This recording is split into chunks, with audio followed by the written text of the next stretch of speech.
Yeah, baby. Yeah. Mac is back. Back with another video. Hello, the initiated. My name is Marcus Junikala, and today we're having a look at audio Ollie's Nashville scoring strings. This is going to be a super interesting one because I don't know much about this company. Well, maybe that's not a fair description because I know a fair bit about a couple of their products. So something I've been looking at for longer is the scoring synths that they have, and also the LA modern percussion. All of these have been, appearing on my radar for, I'd say, quite a long time, and quite a bit as well. And everything looks great, sounds great, and I probably would have, bought some of this stuff as well if I, could buy everything that I want, but I can't, probably just like you. So really happy to be doing these demos so that I can get to know these all of these companies better through this. But yeah, I mean, everything looks very promising. They do fantastic marketing, I must say. All of the video content is super polished, very, very nice. So they definitely know their marketing, and also the ads obviously reach people like myself. And one thing relating to that is this sample library package called Taste, which is, I believe, a curated take of some of their best stuff in these other libraries. So yeah, they say a taste of our entire product line. So 15 gigs of stuff, only $9, which is a fantastic price. So if you get any good sounds in there, it's already pretty tremendous value. And it's a brilliant, marketing approach as well, because you get to know the company, get to know the sounds, and if you want more of it, then you actually know what you're getting yourself into, and then you can, purchase some of these full libraries. And also, this is also brilliant from a branding and marketing perspective, because it does leave a very good taste in your mouth in terms of the company. This is like, it's not free, but it's pretty damn close. So they definitely know their stuff on that front. That being said, it's really difficult to find information about the company in general. So if you want to get to know the company, you kind of have to use their products. You actually have to play these libraries to get to know more about them. For example, on their website, there is no about page. There's no like history, background, about us stuff. So in terms of their philosophy, etc., not possible to know, at least from the website alone. You have to actually start playing the stuff to know what it's like. So maybe that's something they could look into. I think it would build more trust, more brand, but probably it's a conscious choice. I mean, everything else is done so consciously and in a self-aware fashion. All the videos are fantastic and very polished, so maybe that's a preference of theirs. But regardless, very interested in getting to know what they're about. Like I said, I've been very close to getting the scoring synths a few times. Sounds great, looks really good. And also the modern percussion one. But today, Nashville scoring strings, looking at the website, they call it a new benchmark in orchestral strings libraries, conceptualized around musically sourced sampling techniques. The performative aspects are lifelike, expressive, and dramatic in ways that are unparalleled. So those are pretty strong statements. Happy to see the musically sourced sampling techniques, which is something that is becoming more and more popular. Companies like Performance Samples and Strezov Sampling, to my understanding, does this as well. So cool to have that be the case, because oftentimes the results, well, not oftentimes, pretty much always, the results tend to be very different that way when you sample from a musical context. The price is here, full price, this is $300.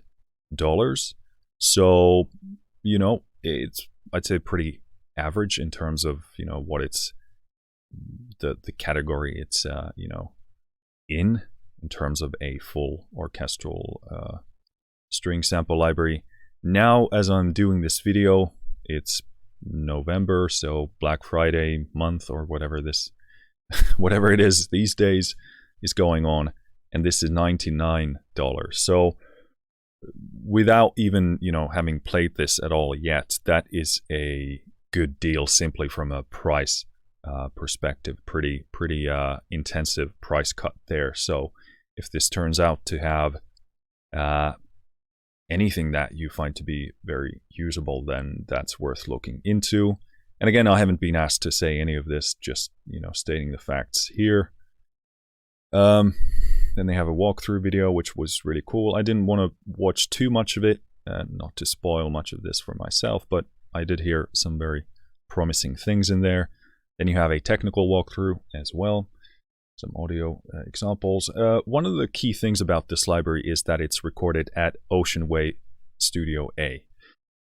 This is a space I like the sound of.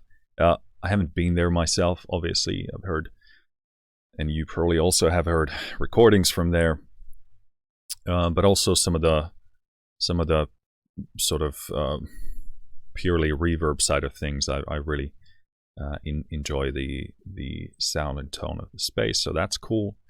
And they talk a bit about some of the basic stuff here: musician studio performance. I think that's, we'll get into that as we play. And this one has legato, spiccato, pizzicato, marcato, trills, tremolo, col legno, all with an extreme level of detail, according to them. So yeah, and then we have a word from Ramin Djawadi, who has a lot to say about a lot of libraries. Again, I'm not dissing anybody. In fact, I think it's fantastic that he is bringing his name and weight behind many of these companies to help them out. So I'm actually happy he's talking about his opinions on them. 4-mic mixer. Then you have a bunch of other controls which we're going to look at. Technical specs. This demands contact full, so no contact player activity. 5.8 and above. Cool. You download this through Pulse, which I really like. Seems super fast, solid. Teleton Audio use them. Who else uses that? A bunch of companies. Mainly Teleton in my experience, but yeah, a really good downloader. It seems super solid.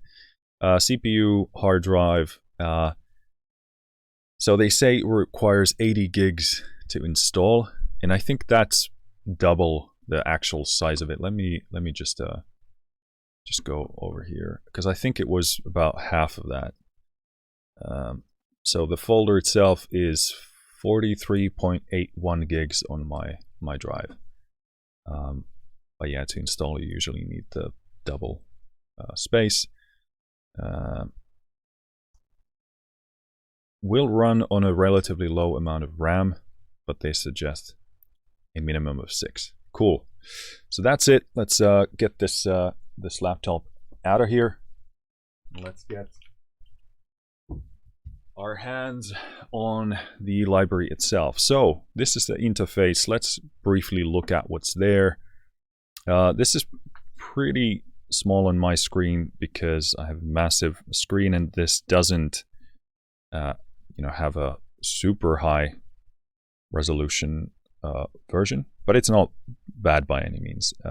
And certainly the layout here, the interface looks super simple and clean. It's just because of the massive screen, and because this just doesn't have a bigger version, so it's probably made from the kind of a full HD era more than the 4K one.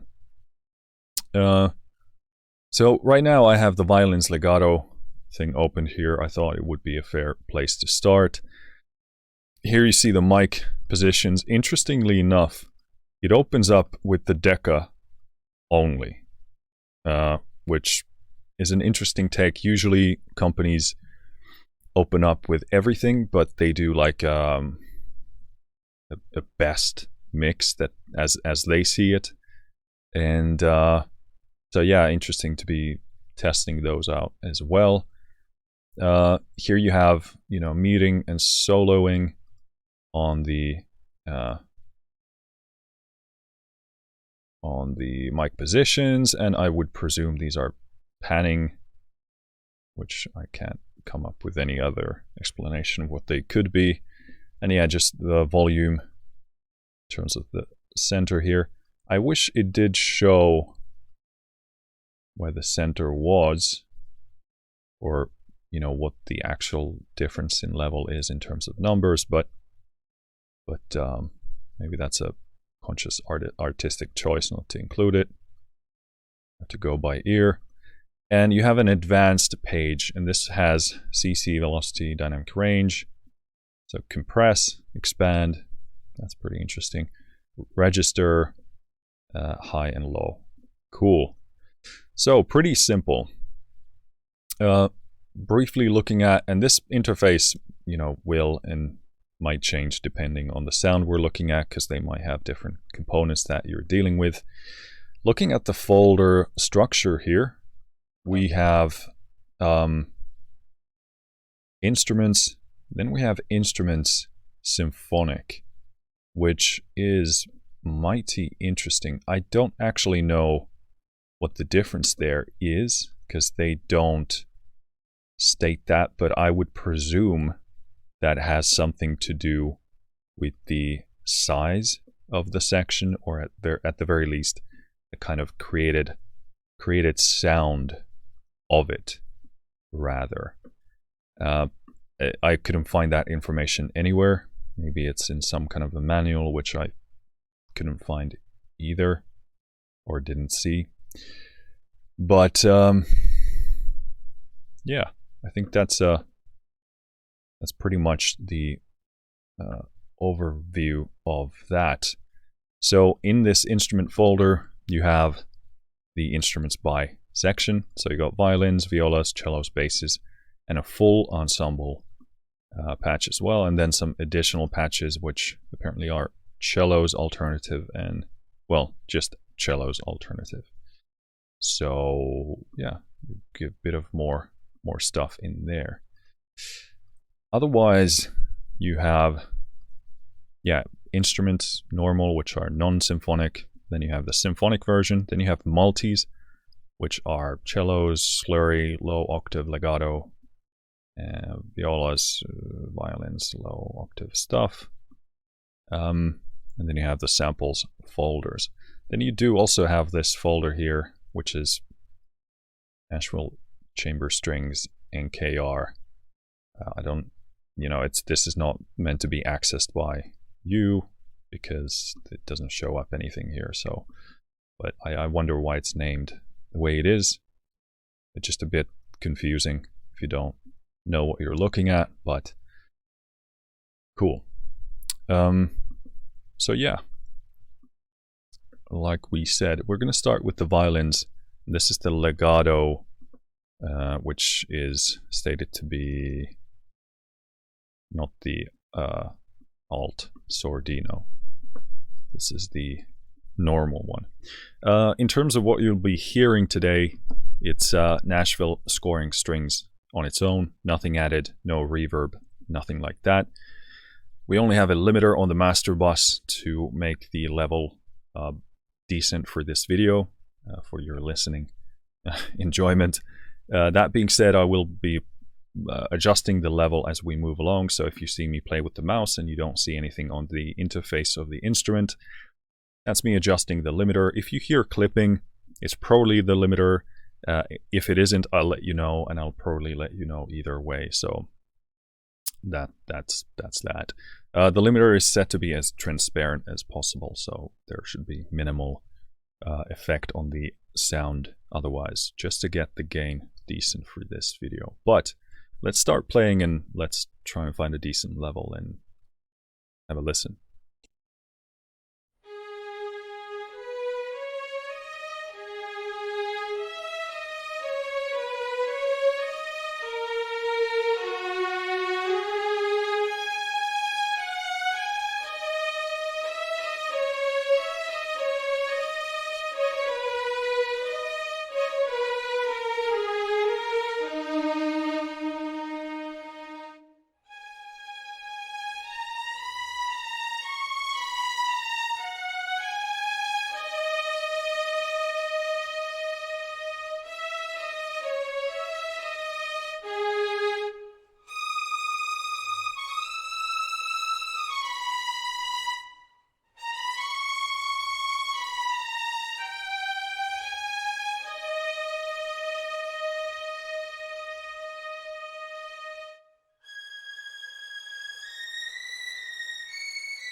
All right, so quite a few things to touch on there. The bass sound, like the basic sound, not the low end.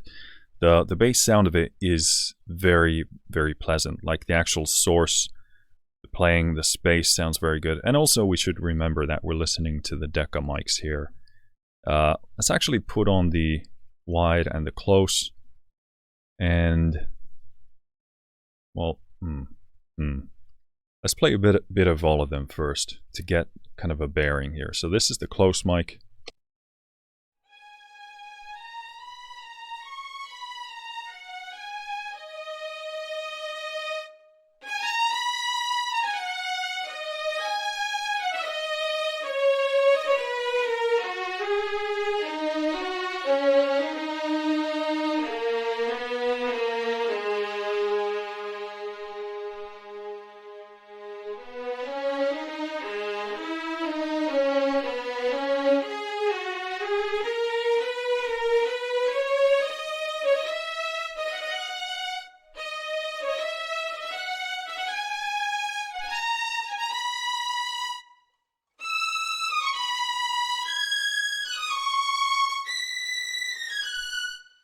Yeah, the sound of it is very, very solid and also kind of reminiscent of something older, something a bit romantic as well. I actually like this close mix quite a bit. Okay, we played the Decca on its own. Just checking we're not getting anything, so I'm not ballsing up the mic positions here. This is the wide one. Okay, that's very nice. Beautiful imaging. Very, very stereo, but very natural.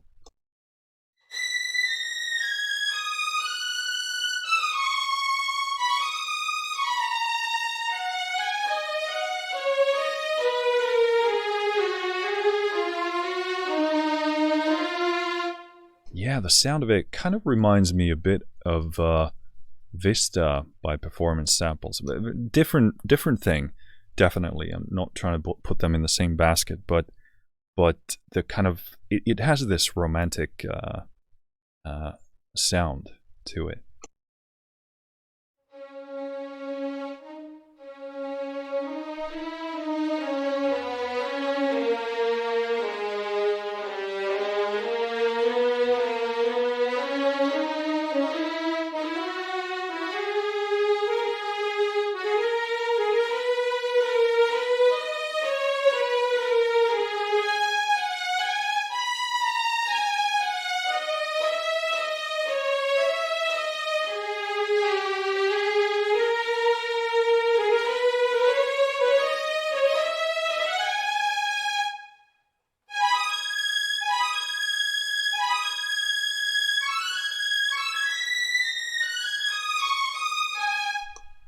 That's very nice. I like this position. Let's test out the surround.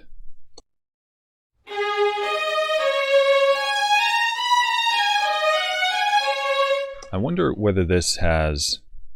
Let me just... Yeah. What? Yeah, I think it's... Yeah, surround. Wonder what that's made for, like or what mics those actually are.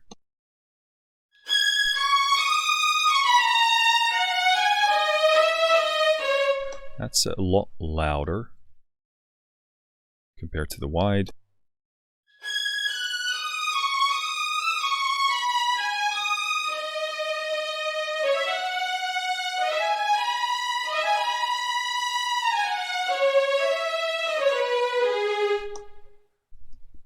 And this is the surround again.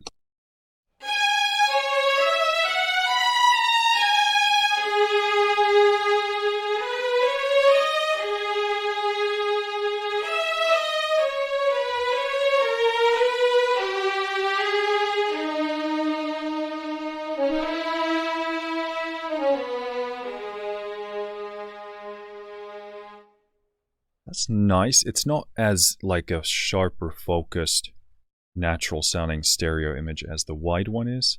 It's very good. Seems sort of more sphere-ish, I'd say. But I guess you would get that with like a surround miking position. So let me try and build a balance here with these. I like the wide one the most, so I'm going to start with that, and I'm going to blend in some of the close here.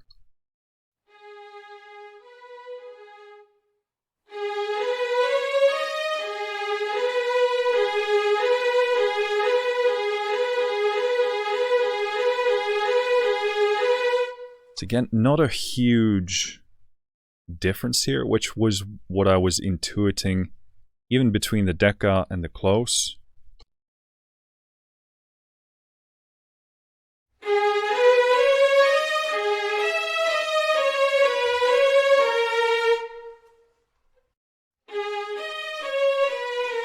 It sounds just like more sort of focused.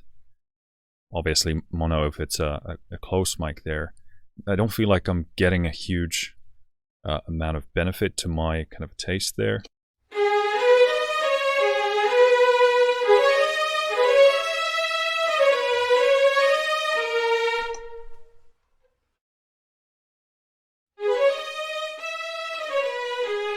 So I'd probably build my tone primarily with these two.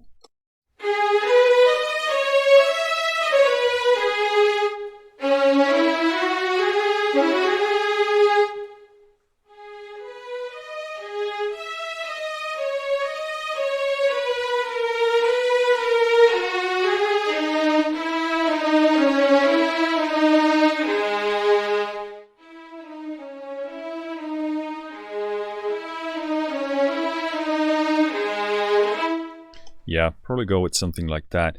Interestingly enough, like, I feel like the legato is playing a bit differently depending on the dynamic range. It's like, it feels far more solid at the top end of it.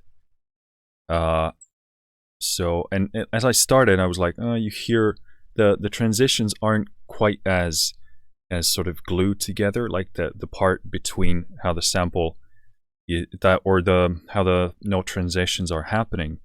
It felt a bit janky, but here it feels a lot better as I play. But I also must say that I'm getting used to it more, because as you play, you understand how a library behaves, and then you adjust your playing there. But I want to play a bit more to talk about that a bit more.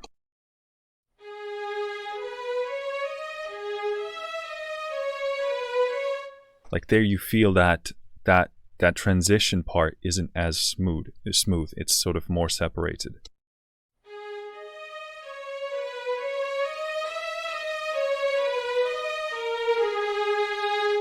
That's already good, but it's like it doesn't have the slight, you know, glue of moving sort of in a more flowy fashion. And then if we push the dynamic here,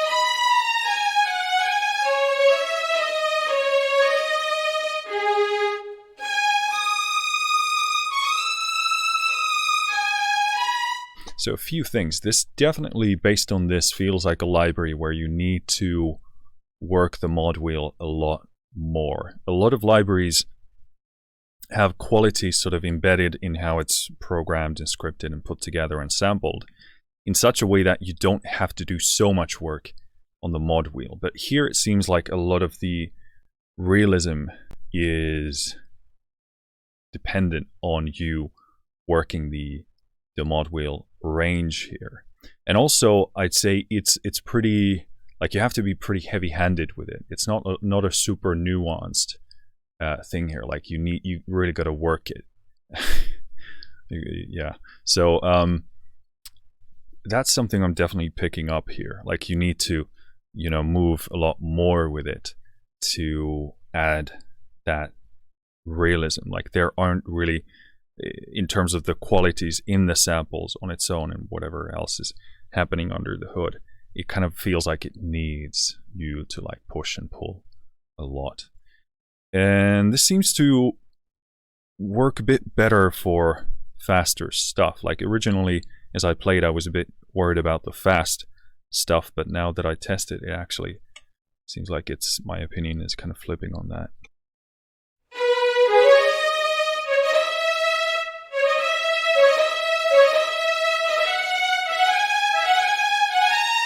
And I will say that there are some transitions here from note to another that are better than others. Like, some are really like spot on. There's like that glue in the transition is there, but then there are places where it's quite not there. So it does depend on the interval jumps that you're doing.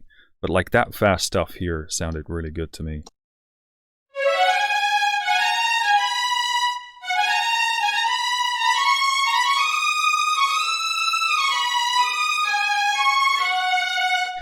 Like, I'd want there to be a bit more of that transitioning, sampling happening as well. It's by no means janky. It's just like far sharper.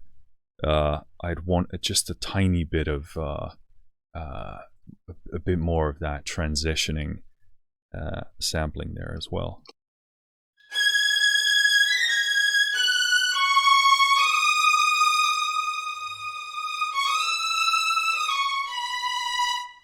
Some of this is my crappy playing, so I do apologize. I want to try and make this as sharp as possible. But this does make you work more for it than some other libraries out there. Like, they're more forgiving. This one is like, nope, you got to do that again. You got to be better with your playing, which is great if you want to be a better player. But you know, that's not a very high thing on my list. But but yeah, I mean, it's definitely like, it doesn't have those, you know, support wheels or whatever you call them, help support wheels on your bike.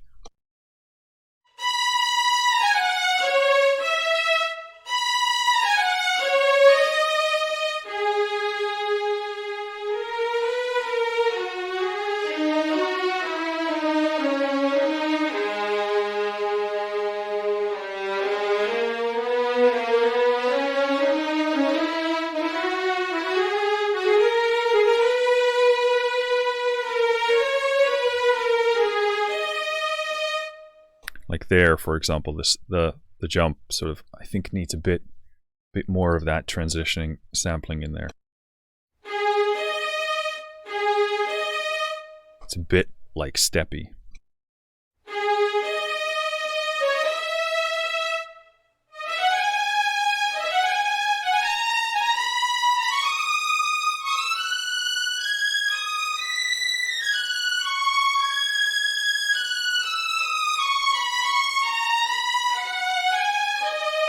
But yeah, especially in this zone, the fast stuff is really sweet. Works really nicely, and also it really comes alive also here in the lower register.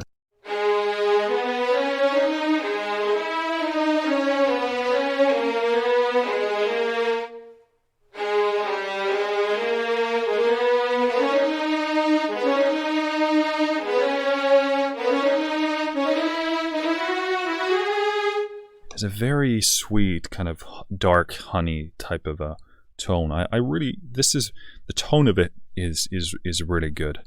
Cool. I think we should probably move on before I play this for the entire day. So yeah, that's Violins Legato. Let's do Violins Legato Alt Sordino here.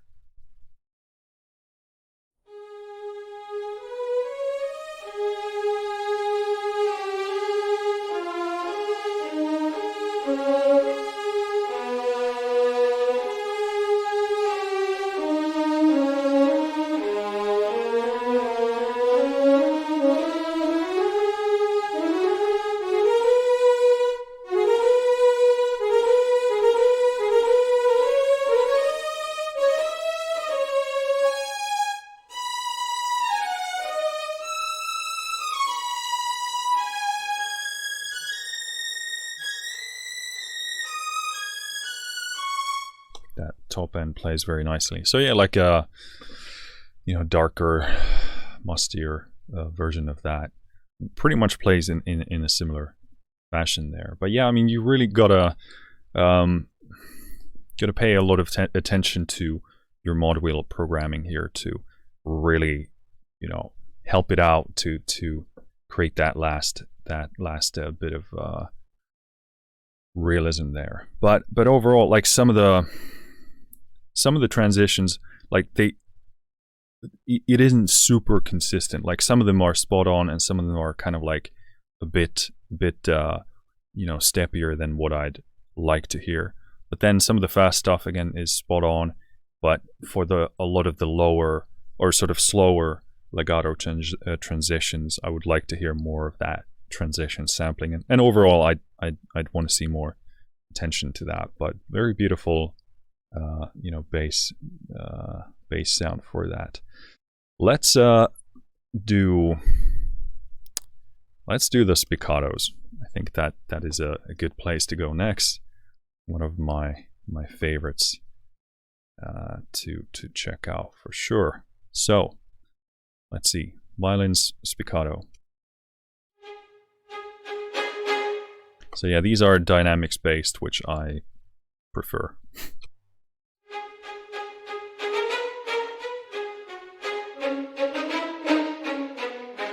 I will mention something about latency. This one seems to have a bit more of it than the average.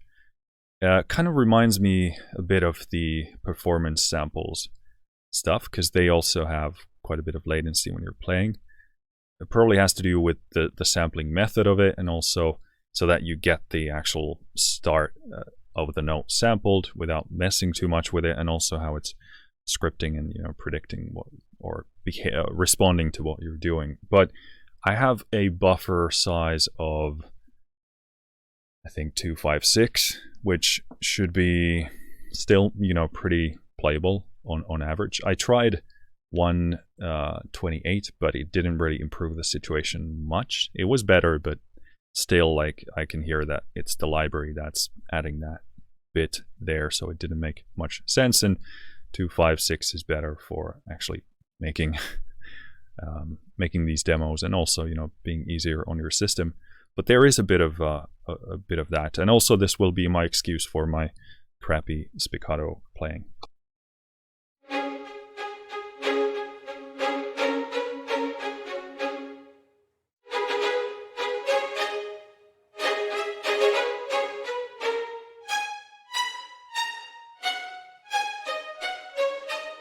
Like there you can hear the slight, I don't know what you would call that, the obviously the transient part of the sound, but there's kind of like a whoop whoop, sort of a suck into the note, which adds to the kind of stroking realism of it.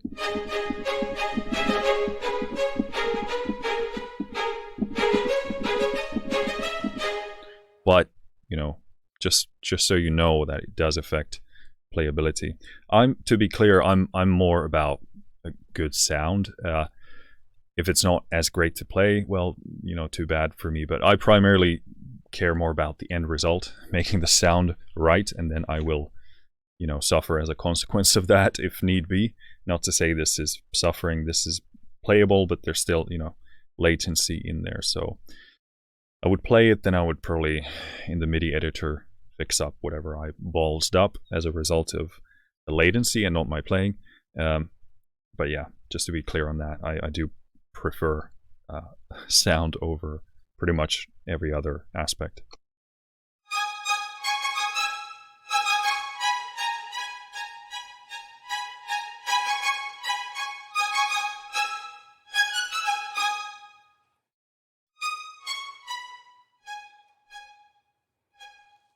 So in terms of the dynamic range here, definitely focuses more on the louder stuff, the medium and the loud.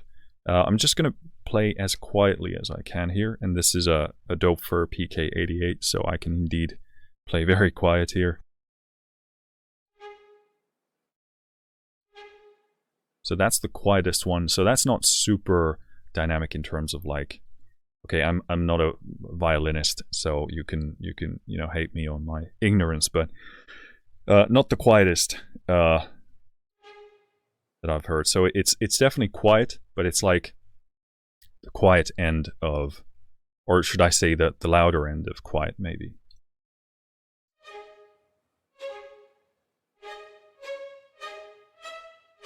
And you have to be really careful to play super quiet, at least on this keyboard. But I think it would be harder even with like a less weighted one. Yeah, definitely.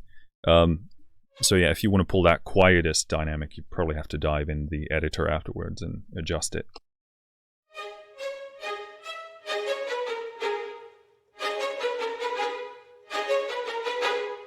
Yeah, these are pretty tough. I don't know what it is about string spiccatos for me, but super... I balls up things when I play them. But especially if there's lag, it just becomes really difficult for me to calculate the difference there. But yeah, in terms of dynamics, this really pushes, it prefers to push into that medium zone for sure.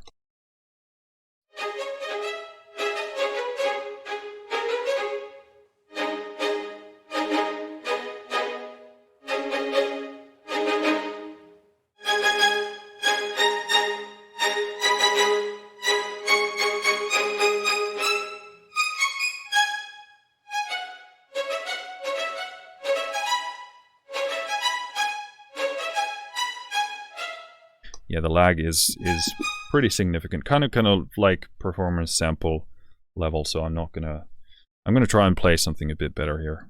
I do apologize.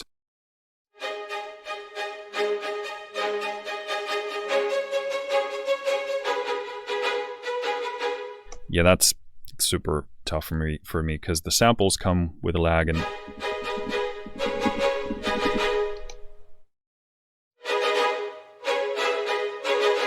so I can't really listen to what I'm doing. I just need to decide what I'm going to play.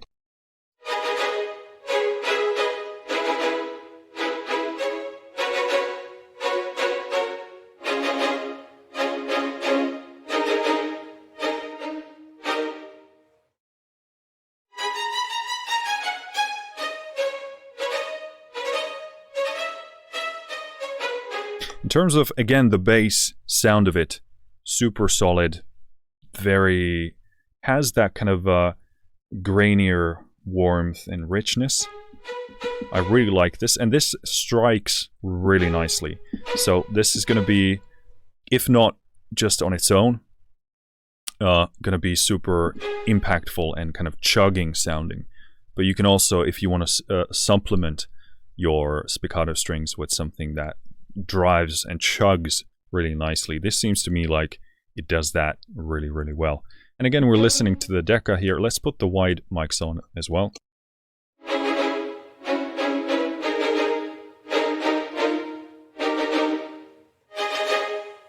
Let's actually listen to the wide on its own.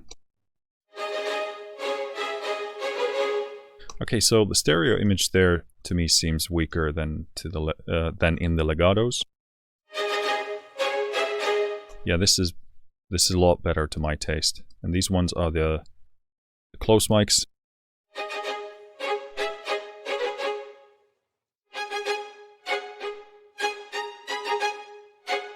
I actually like that. That's focused, but it's not harsh, it's not pokey. So that kind of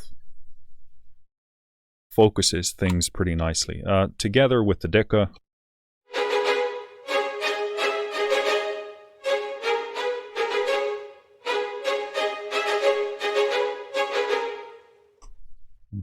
alone, yeah, that's definitely an improvement. At least for like a sharper, focused sound.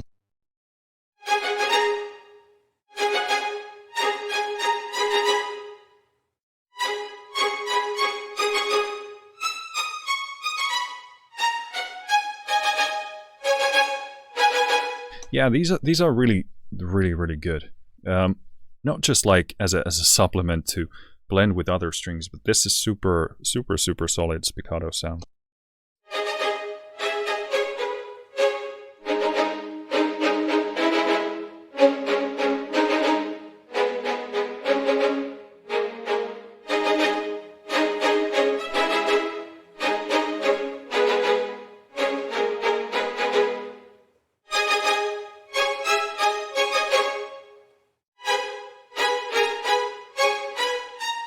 The top end is definitely the best. Like, it's all good. This one, yeah, I like this. It's kind of mid-warmish, but there's no like build-up of resonances.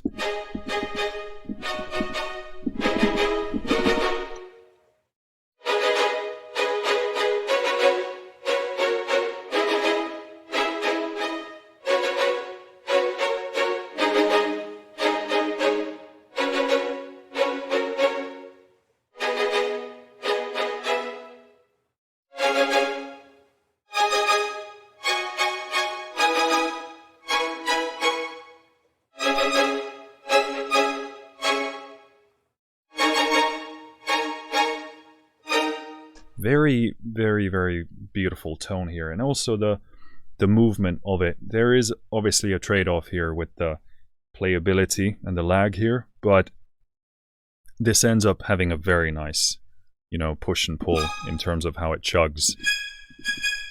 Let's do the very top end.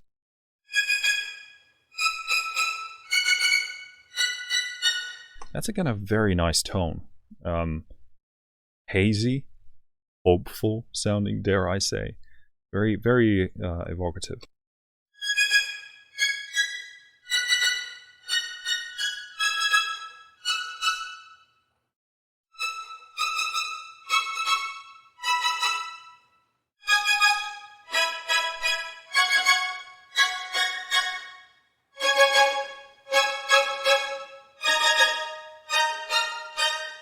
Yeah, very cool. Cool. I think we'll move on from the spiccatos here. What else do we want to check out? Let's do harmonics next. Again, we unfortunately can't do absolutely everything here, and we're going to have to pick this up at some point, but yeah, hopefully this gives enough of a picture here. Let's play.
Very beautiful, beautifully sampled, beautiful playing, beautiful sense of atmosphere, and tension. Very nice. I don't know what it is about harmonics samples and strings. They don't need like making the sample transition between the notes doesn't seem to be as big of a thing. Probably has something to do with how it's played, and you can't really like go super smooth between the harmonics there. So it doesn't actually, it's easier, I would presume, to make sound realistic. But these sound super good, very, very vibey, very soulful.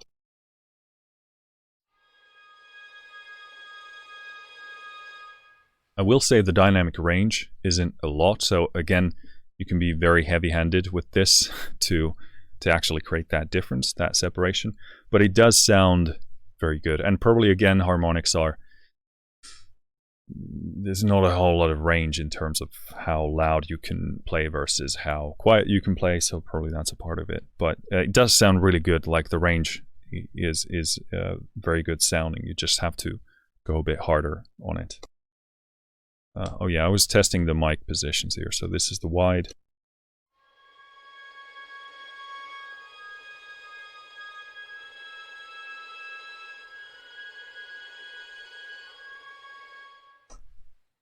And this was the Decca. I keep missing these buttons, they're quite small.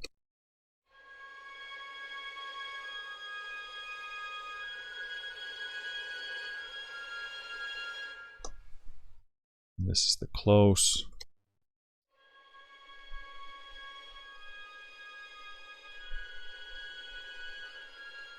They're all very, very solid. So put all of them.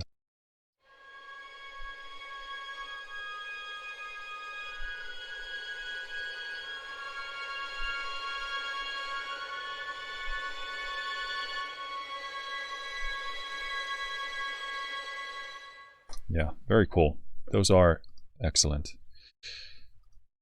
Let's do longs here. I'm not much of a long user, but I'll check them out because I know many people are.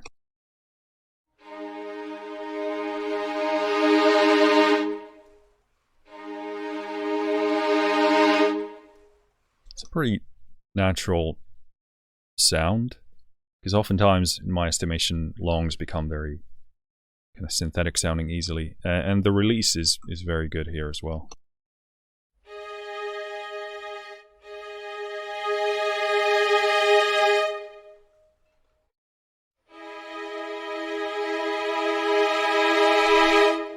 Dynamic range doesn't get super quiet.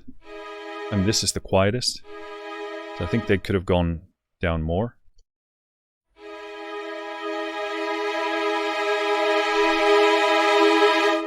But they do get pretty loud.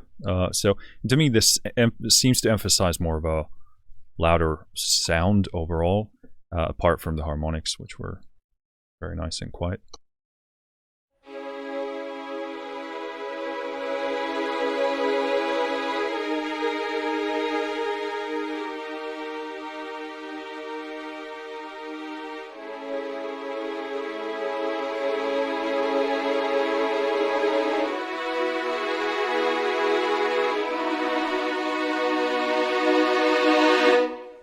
These are actually a lot better than most of the longs out there. These are actually super playable with a bit of reverb, a bit of the mod wheel volume tweaking as well. These would be actually really, really, really passable in terms of realism. Wide mic. And just to be clear what I mean by that, I tend to just prefer to use legato patches because then I get the realism between the transitions. I don't really like longs are a fast way of writing, and sometimes they have a different texture, so if you want to go with that, then you go with that. But I just tend to write my parts individually and just use legato patches most of the time.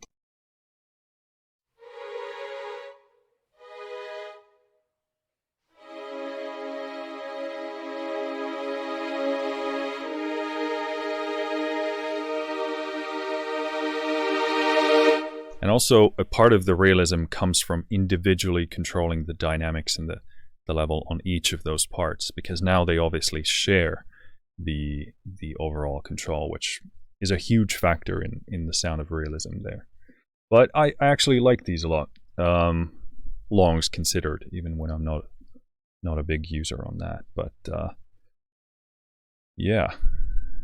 Okay, so apparently we're just looking at Violins A, I would presume, and then we have Violins B as well. So there's a lot of stuff definitely in here. Let's do Col Legno real fast.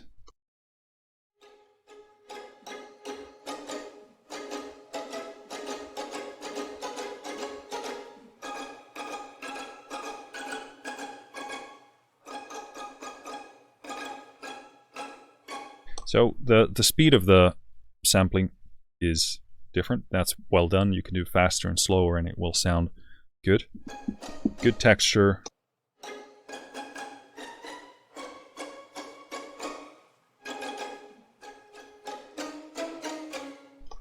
That's solid. And then let's check out Con Sordino.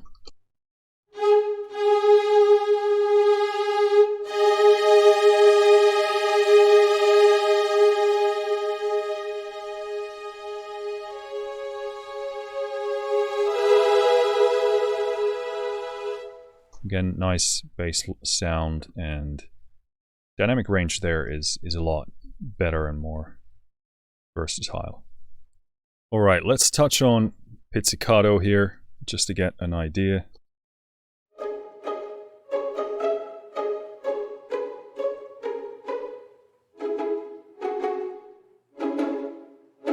Very nice tone. This is more playable than the other sounds so far.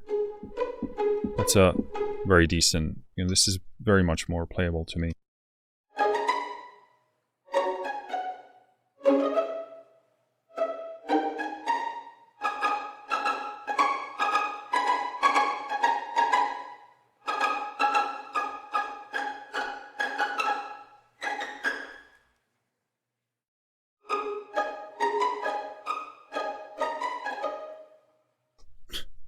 Yeah, super nice tone. I really like those. Very plucky, very nice. Again, accessing that lower dynamic can be a bit tricky.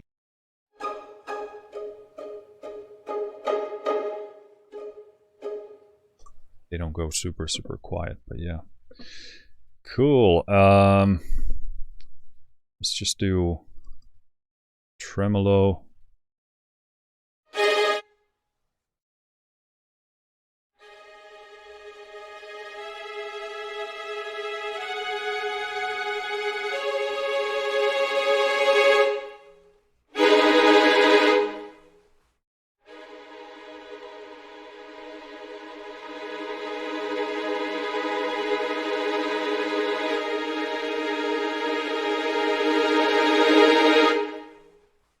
Good dynamic range. They get super loud. Beautiful tone. Cool. Just quickly touching on the B violins here.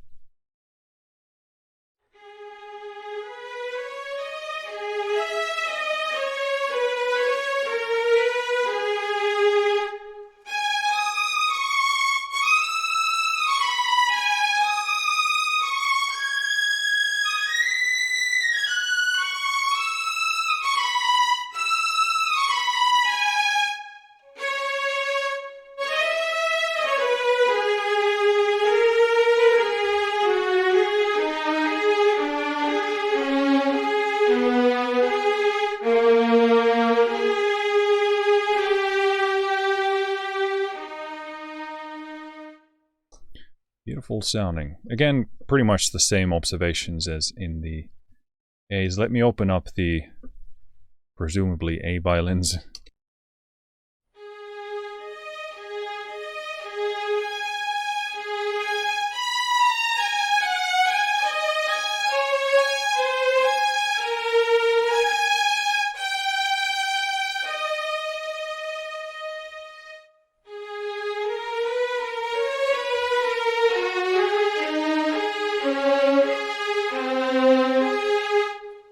To me, this sounds a bit lighter and sort of a bit more focused, a bit more sort of light on its feet.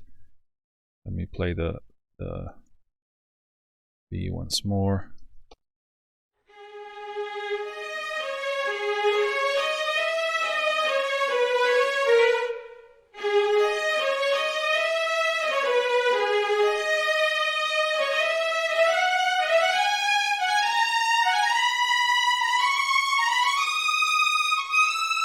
I actually like the B more overall. Just, you know, it's a different color, obviously made probably with the violin section in mind.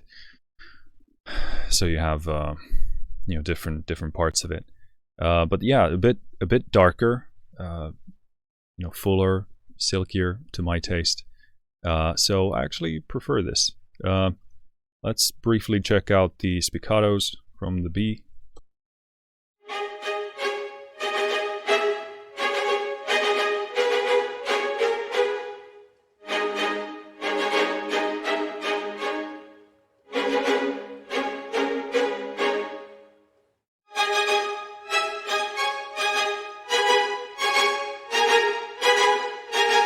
I gotta say, gotta give credit to the fast note sampling difference there. This sounds really, really good.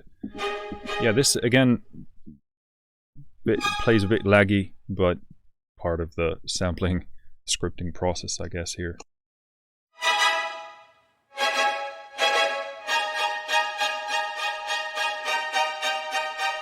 But yeah, very, very nice tone.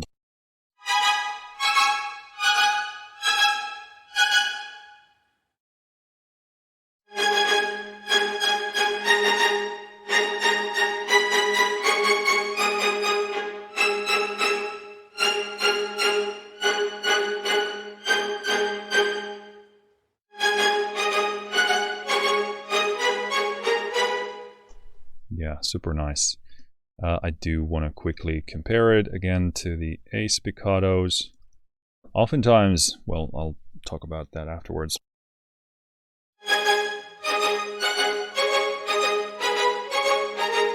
It's pretty similar. This sounds a bit lighter again on its feet, a bit brighter. But yeah, I mean, what I was gonna say is I tend to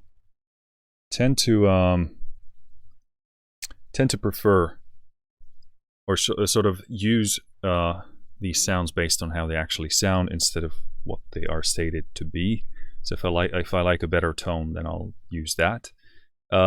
If I do want to create like sectional, like violins 1s and 2s differences, then I'll test it out. But if you know, there are other ways of creating that separation there and tone difference in tone, you know, in a mixing way. But yeah, usually if I find a better tone, I just use that and then go with that. But that's a good option to have, nonetheless.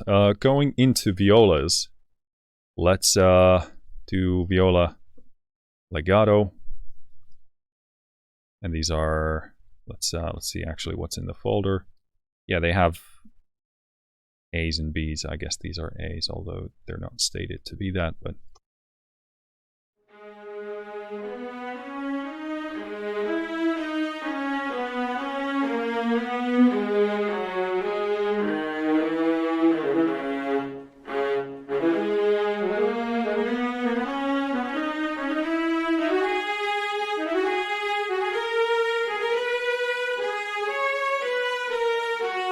so the transitions here on the legato don't overall seem to be quite the same as in the violins. Again, the faster stuff sounds a lot better than the slower transitions here. But yeah, the tone, again, it's darker, sort of hollower in a way.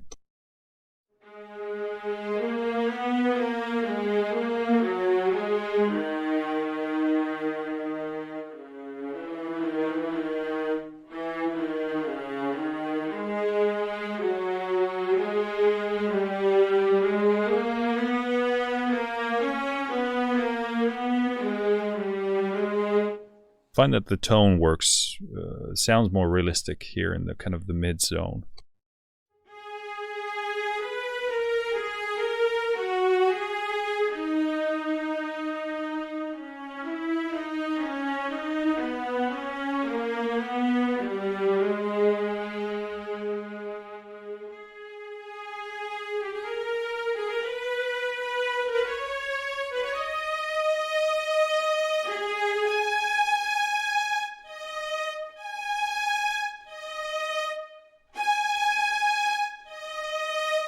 There's something funky going there because the transition happens really slow. It's like it doesn't exist.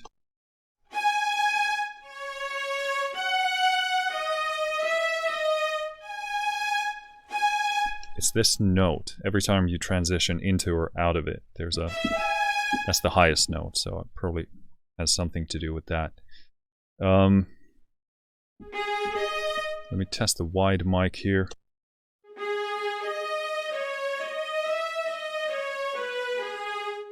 Yeah, but overall the slower stuff does have that transition isn't quite as believable as it could be.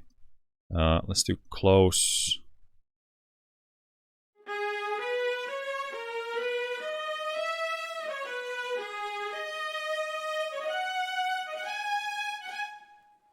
It actually not super like realistic, but has a very sharp, nice, focused tone to it.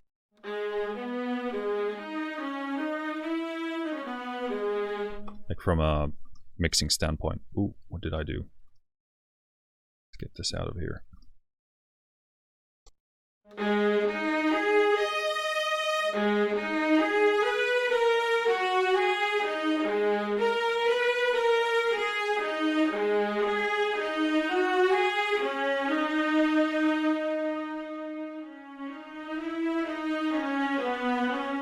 The dynamic range works really nicely. Again, you have to remember to be sort of more broad or kind of heavy-handed on it. It's not like a very subtle thing. You can go really hard on it to kind of find the realism, and this affects it a ton here.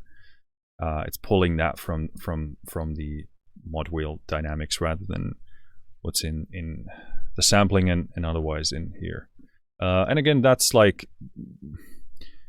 I think it can work both ways, as long as it feels like you can hear and understand what it's doing. I don't mind if it's very nuanced or very big, as long as there's a good response relationship between the player and what you're hearing. And indeed, there is here, so that's perfectly fine from my standpoint. Again, let's do spiccatos.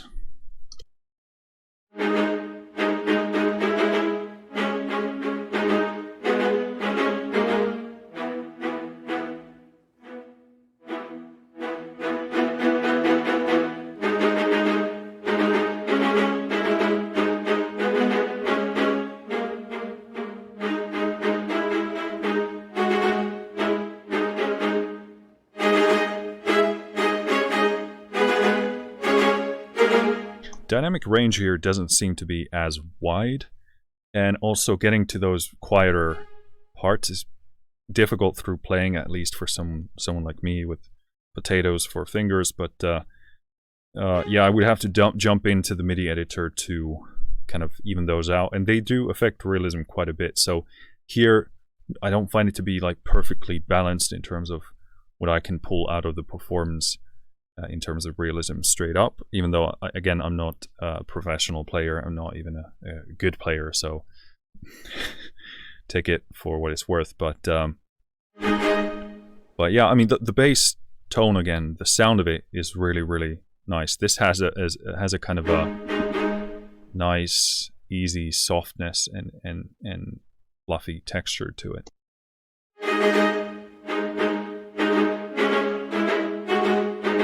And that space sounds really nice.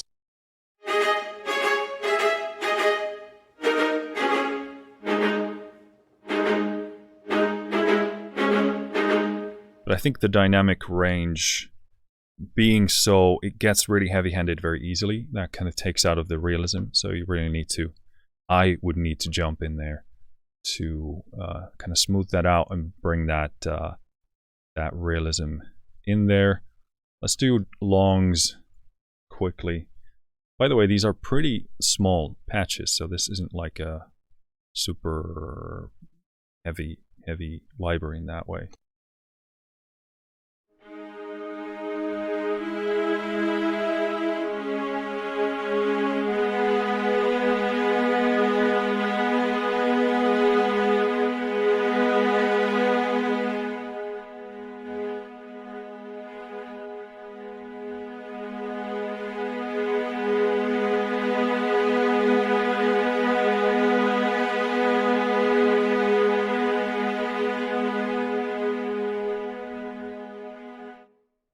Just listening to the dynamic range there. Again, I would like, I'm not a Longs person, and this to me doesn't do the realism thing quite as well as in the violins. Okay, Pizzicato.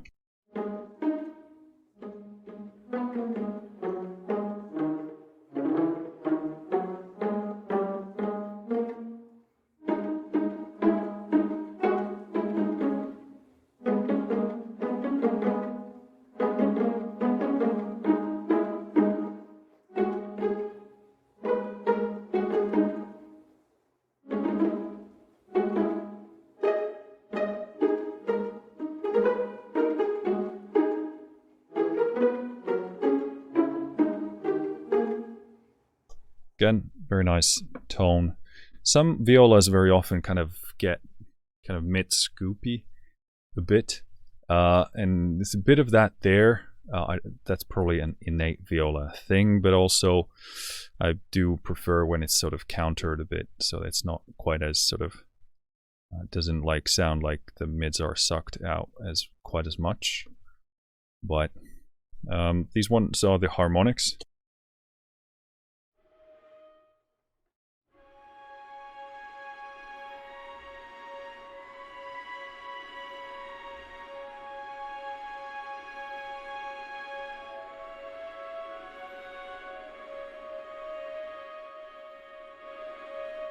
Again, very little control in terms of the dynamics there. Again, understandable from a harmonics perspective, but it's very good, very smooth. I don't hear any transitions, and it's actually, as long as you're heavy-handed on it, you can get really nice results in terms of that added realism. This sound, again, is fantastic. I really love this tone.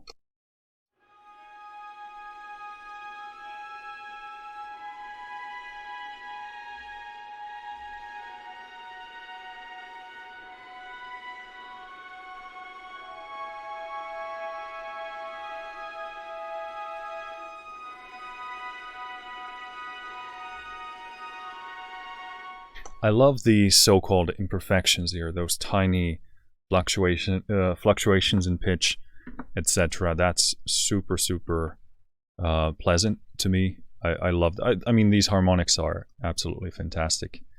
Really good job on those.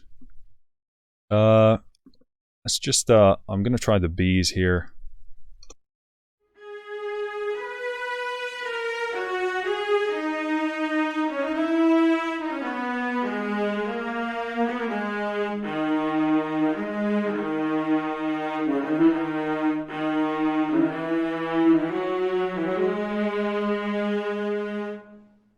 So yeah, sounds, again, kind of darker, behave in a similar fashion.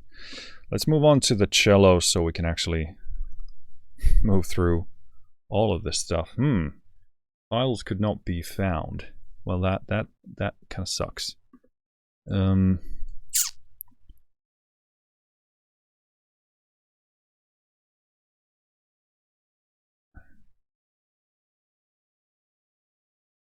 Let's see if Contact can figure this out.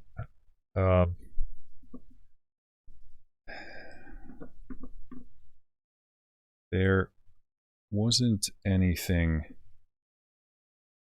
unusual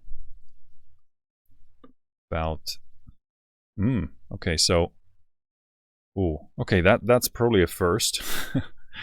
That Contact actually found what it was looking for. That I don't think that's ever happened. Yeah, I mean, everything was in its place. Let me just check I didn't balls up anything for the recording. Looks good. Yeah, everything was in the right place. It was just one big folder, but luckily we found apparently what we're looking for. So Cellos Legato.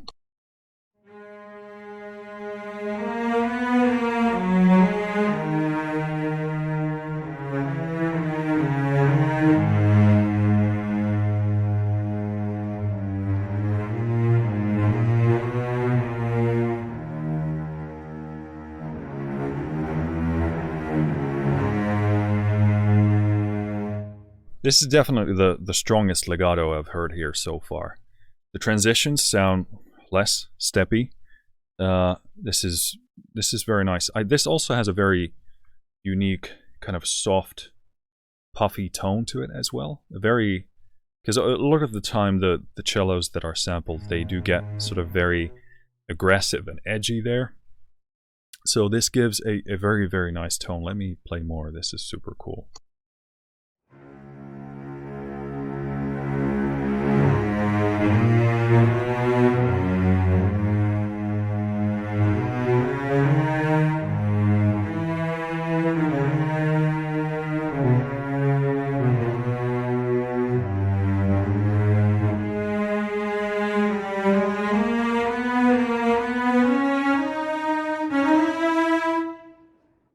That was my playing, not the library.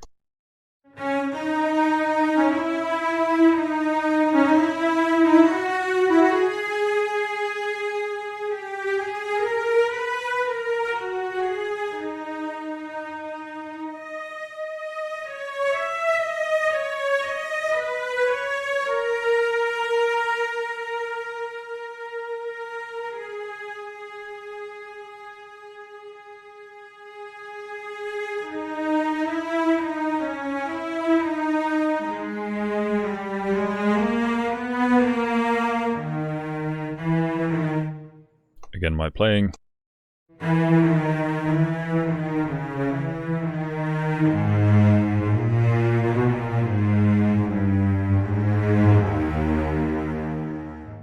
Yeah, there's it's hard to describe, but a certain softness of it.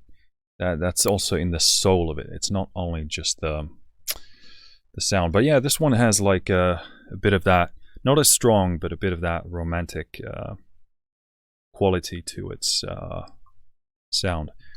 This is the wide mic.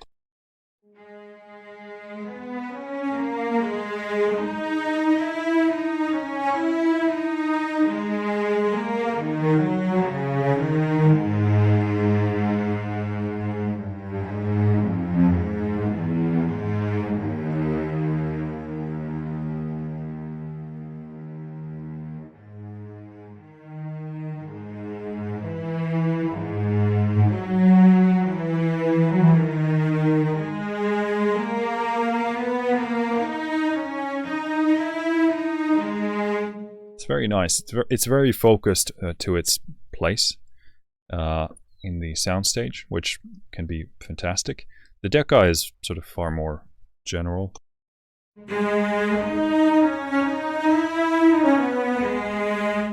Which is kind of interesting. I do like these wide positions.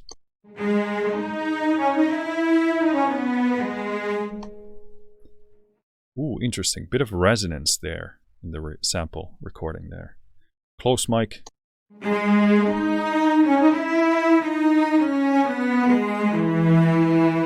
Interesting, has a kind of a stereo-ish feel to it still in the sound space.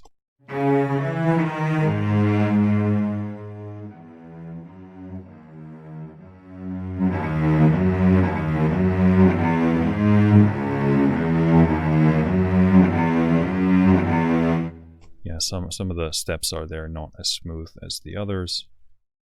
This is all three.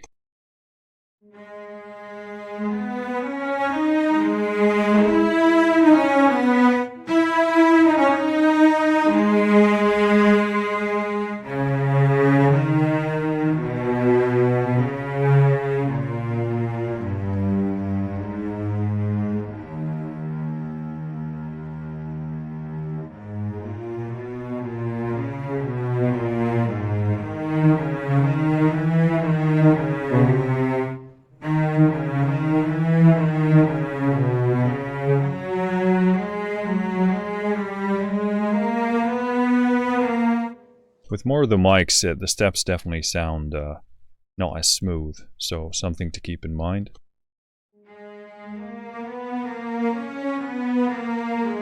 Like there on the wide, it sounds a lot smoother and realistic. Cool.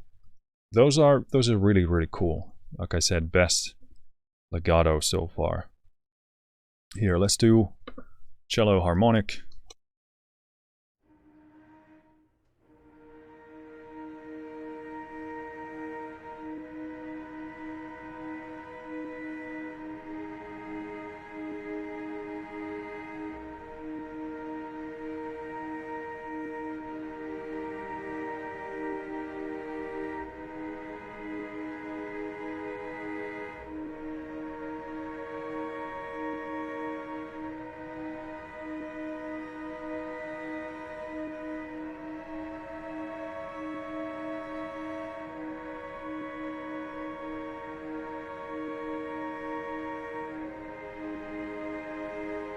These are beautiful. They really go to a very specific place and a feel.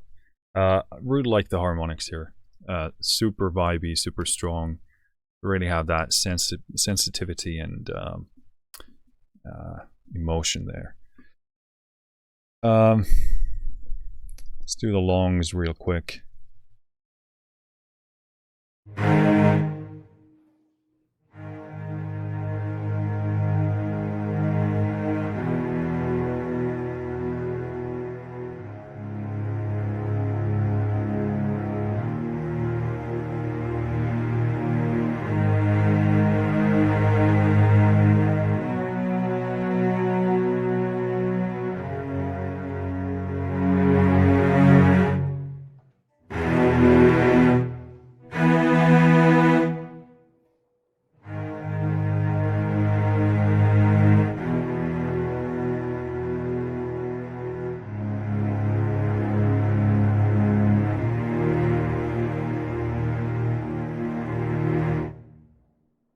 Again, very strong for being longs. I would actually use those.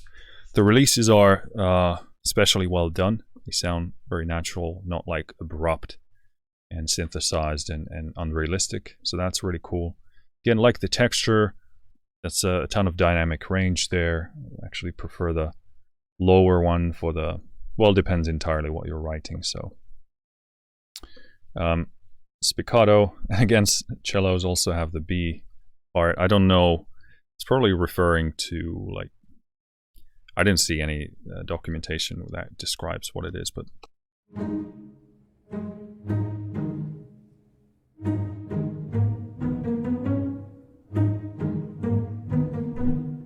that tone is super good. So like, it has a perfect amount of weight, beautiful imaging, beautiful tone, softness, but it kind of chugs in a very nice way. These are really good.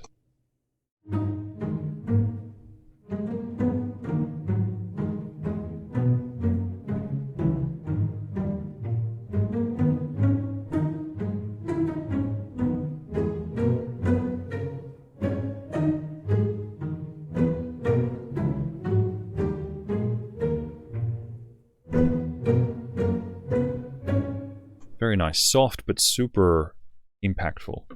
Yeah, very, very, very, very, very, very, very strong. Ooh, we haven't done spiccatos yet. How is that possible?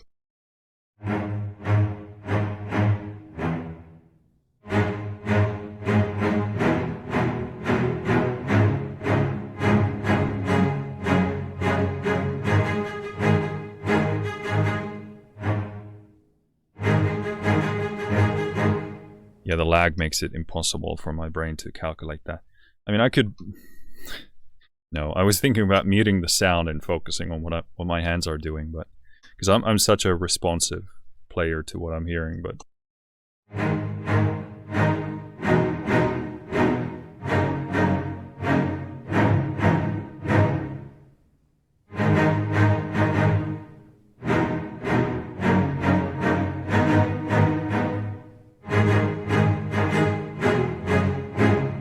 These are come across a bit sort of softer than I expected. Kind of have a bit more dispersed sound as opposed to listening to the spiccatos in the violin, which were like chugging a bit nicer.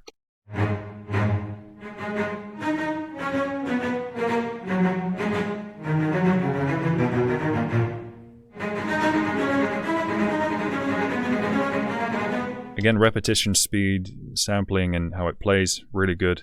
That was a shitty part I was playing, but I just wanted to test how it plays. That's fantastic.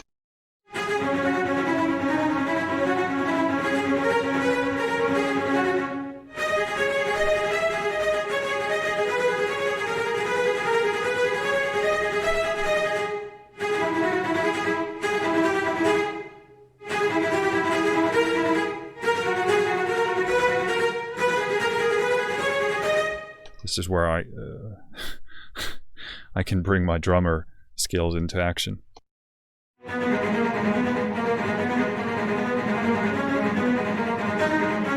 But yeah, it gets the top end chugs a lot better than the lower one. really like this tone and the impact we have here in this upper range.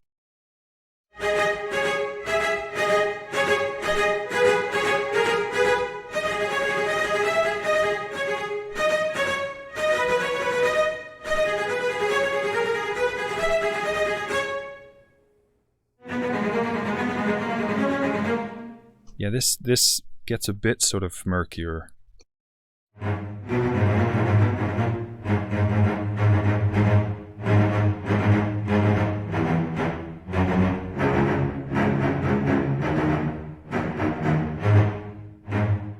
But we do have to remember that we're listening to the Decca alone, so this is wide.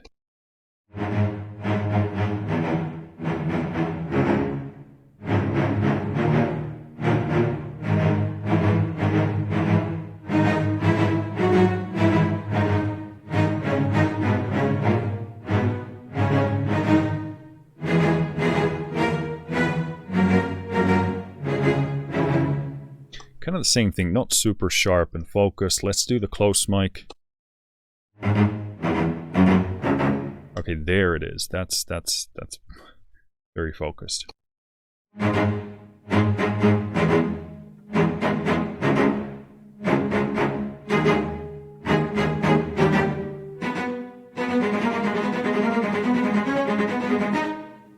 Again, these close mics to my taste get kind of unrealistic sounding in many cases, even when it's what it sounds like when mic'd close, but sort of the immersion of it becomes sort of more synthetic, almost pretty much always.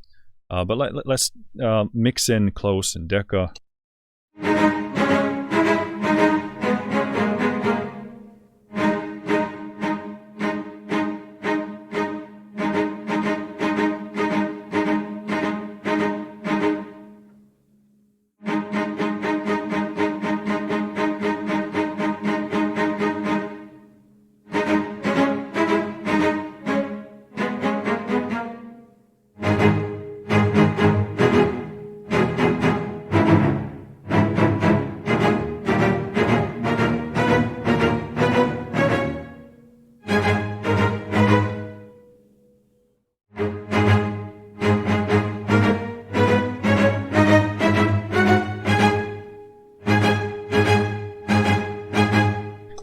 That's getting to a really sweet tone. Let's mix in wide in there.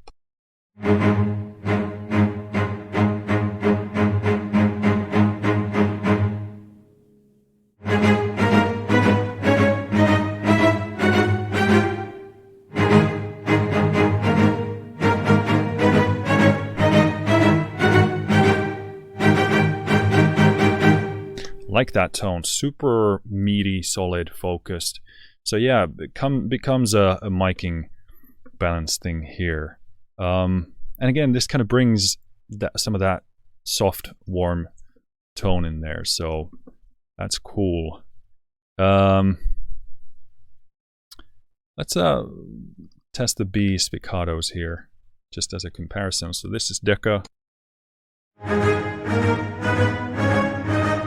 See, that's way like too reverberant to my taste, because it loses that focus for the fast notes. This is the close mic.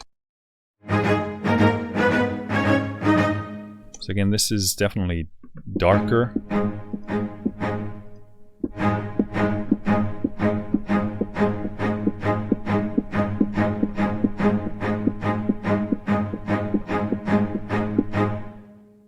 Let's mix in the wide.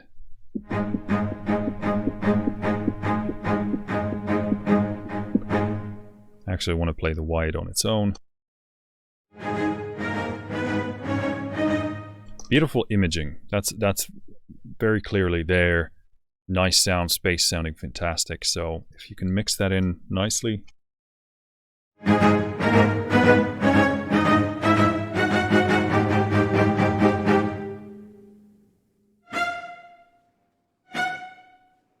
It shows there is range here, but nothing is coming out. And we did have that range in the A's as well. This gets a bit sort of murkier and less focused, but I could mix the wide from here into with the A, and I think that would make a pretty badass sound.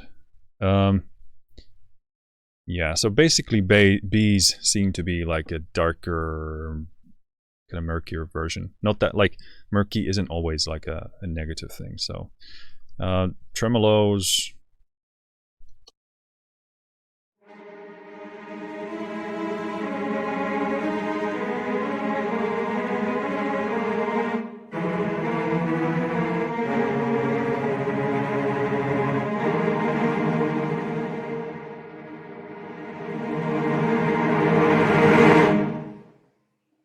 Beautiful dynamic range, wide, nothing too, for me, wanting there, left wanting. And again, those releases are, I'd say, exceptionally well done. They have that sense of realism in there. Let's move on to basses so that we can actually get through as much as possible. I mean, this is like has a very diverse, or should I say, a lot of options in there, because we have all these sections. I mean, we have this, and then we have the symphonic version, I presume, of these, have the multis. So yeah, I mean, there's definitely a lot of tweakability and decisions here. So let's play legato bass.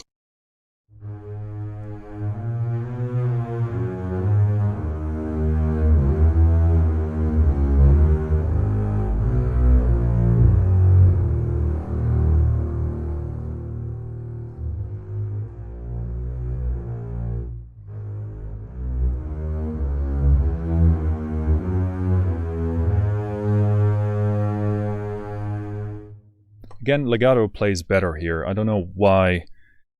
Usually it tends to be the other way, that like violins are the best. They were good, but I would probably put like cello bass violins and then violas in terms of the legato fluidity. These play really nicely. What I really like about this is that they've chosen a tone that's very sort of bass heavy and like sine wavy heavy.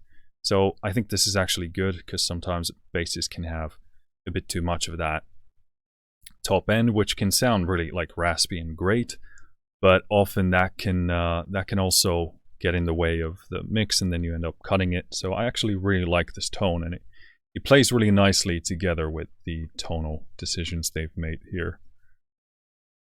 Otherwise, pizzicato real quick.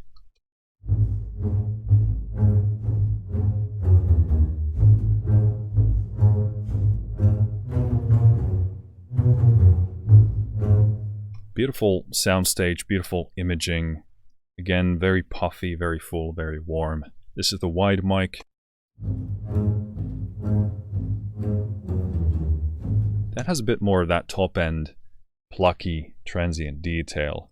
And again, placed very specifically in the field.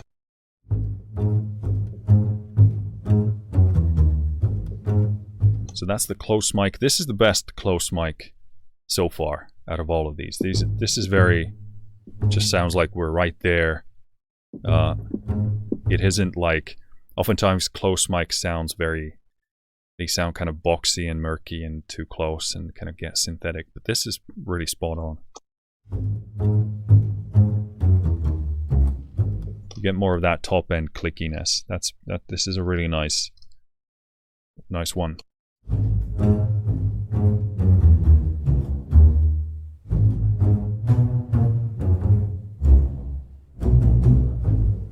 Beautiful imaging, beautiful soundstage.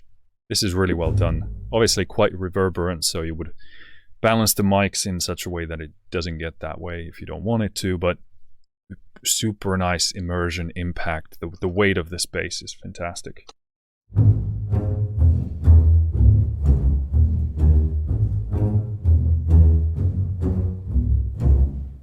Super cool. Yeah, pizzicatos here are just super, super solid. Let's do spiccato. Kind of interested in hearing this one.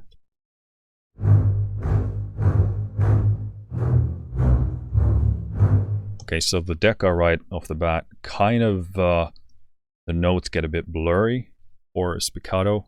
Let's try this, the close mic. Yeah, this is actually really good. Blending that in will be really good. Let's listen to the wide mic. Again, a bit blurry, kind of slow to start, so it can be really tough to do tight stuff with that, but you can do it because you have the close mic. So let's try and find a blend for these two.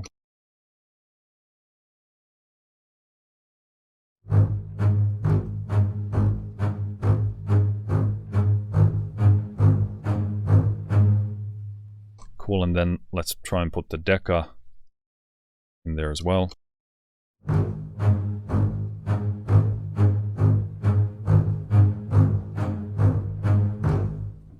Something like that. This is sounds pretty good.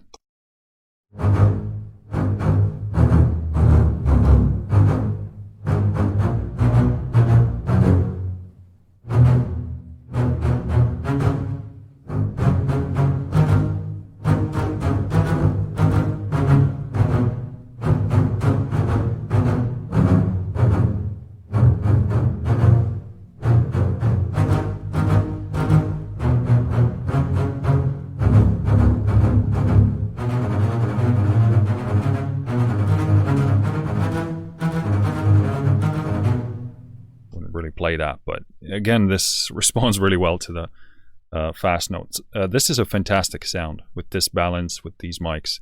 This is really good. This makes me think that maybe they would, I would say, be better off having a mixed version of, like, as you open this up, it would have a balance of these mics, because they only have the Decca on, and that gives a certain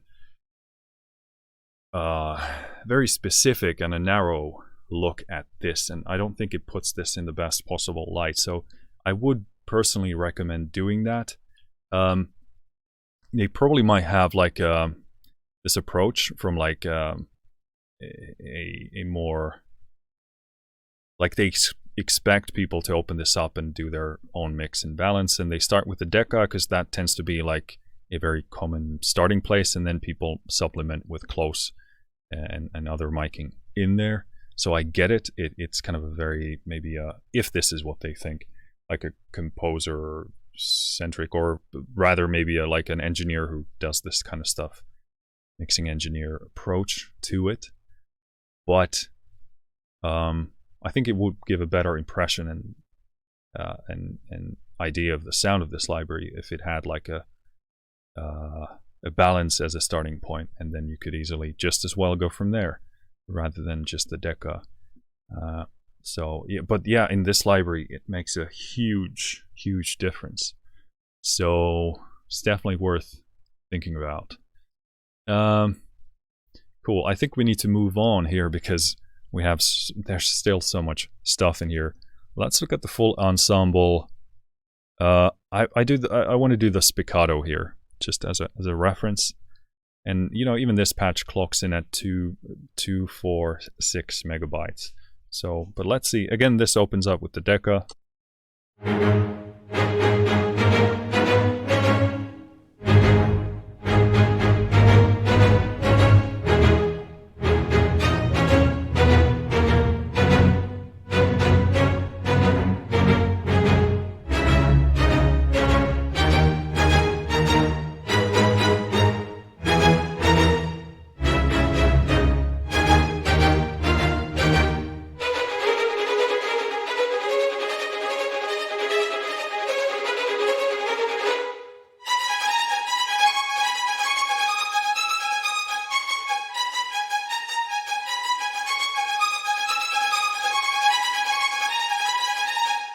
Really nice sound. This comes across, I think, a lot better overall than the individual ones. Obviously, they come together in the context, so that makes sense. But yeah, that's cool. Close mic.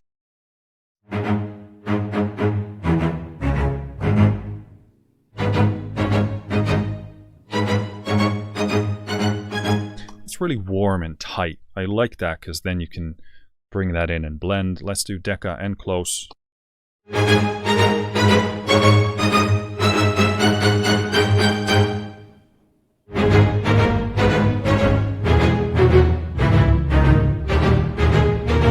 That's a big sound. They do the low end really well here. The bass here really ties it together really nicely. So it's really good to see that they've mixed these, obviously in context as you should, but yeah, the low end makes this really super meaty and big. This is very nice.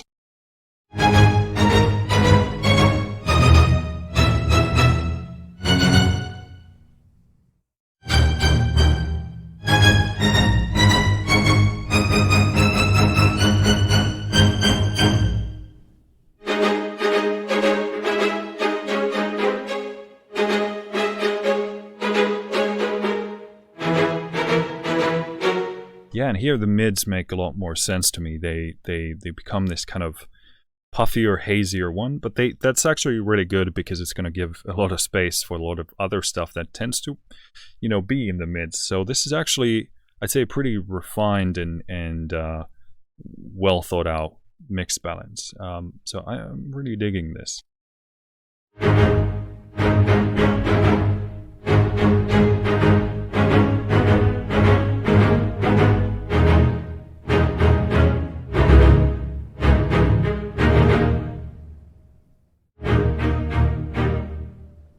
Really nice. I love how they've focused on like the emotion of it so clearly, because this comes across in like big and powerful. Like that's really nicely done.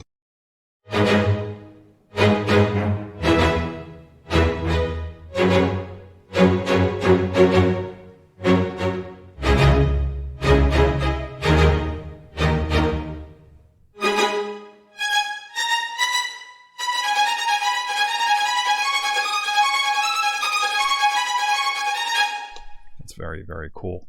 Let's listen to the wide mic on its own.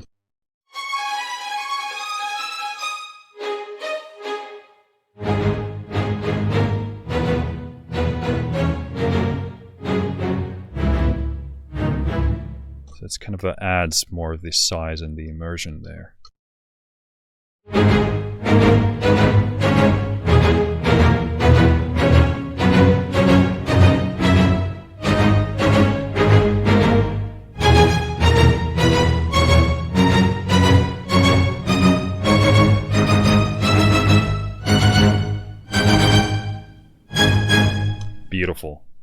Beautiful.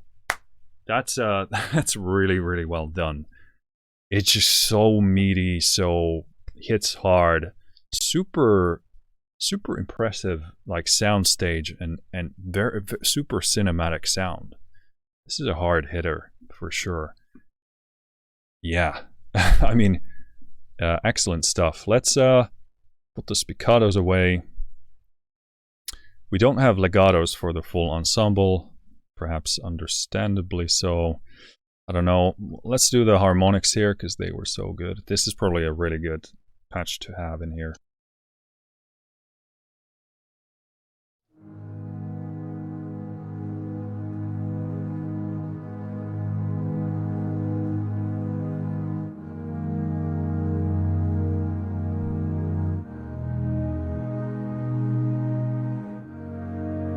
It's an interesting texture, not the best inversions and arrangement here, but like a harmonium-like tone if you do it like densely that way, but beautiful sound.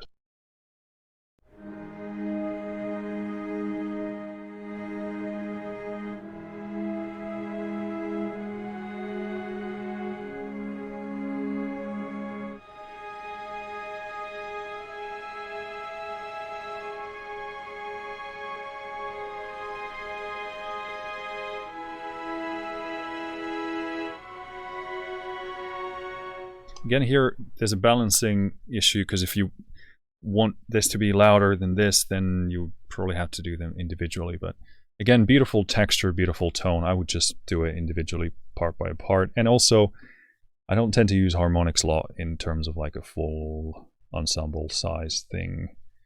So, yeah. Cool. I think that's it's gonna have to be that. Let's do Cello's Alternative Spiccato. This is the additional patches folder.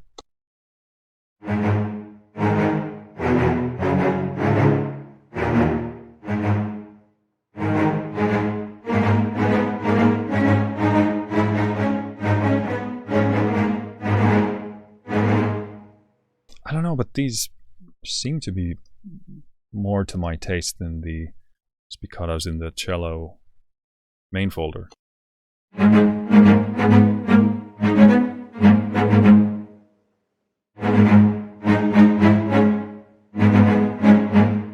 Probably go less hard on the close.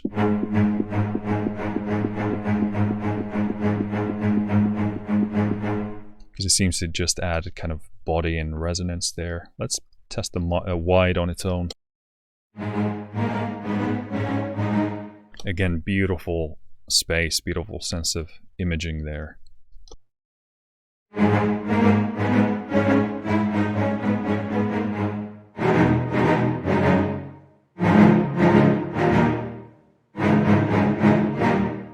These seem to be far better than what I remember the cellos in the spiccato to be in the main folder. So I'm really happy these are here. I like that a lot. Let's do cellos B alternative spiccato, which is the next, I believe. Ooh, what? Okay, so this doesn't. Let me load that. Okay, so this. Did I ball something up here?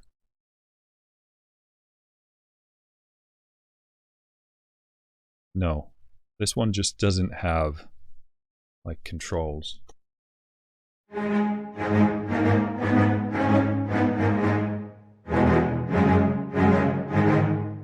of a shame, unless I'm missing something here, but this is actually a pretty beautiful tone. Very airy, very puffy, very soft. They really nailed the softness of this, because it doesn't feel weak, doesn't feel artificial in any way. It's very, very, very pleasant. All right, so here's my fear, because we're going into the Instrument Symphonic folder here. Let's do full ensemble first to get an idea of what we're looking at here. Let's do spiccato, symphonic. Oh, okay. So these ones just seem to open up like this here. Am I missing something here? Oh, I took the no spiccato. Let's just play it here. Maybe something's off here in terms of the installation, but.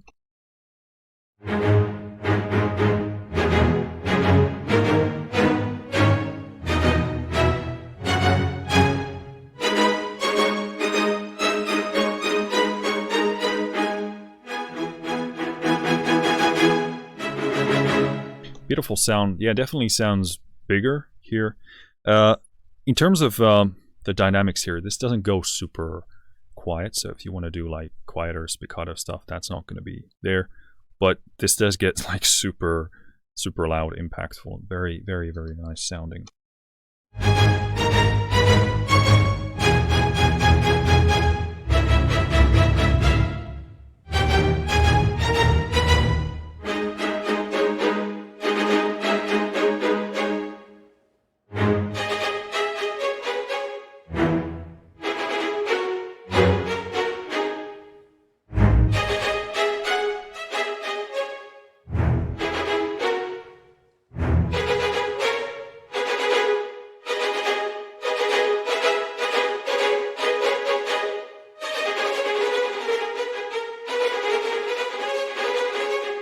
Sounds really crappy when you do it that way, but cool. So I don't know if these.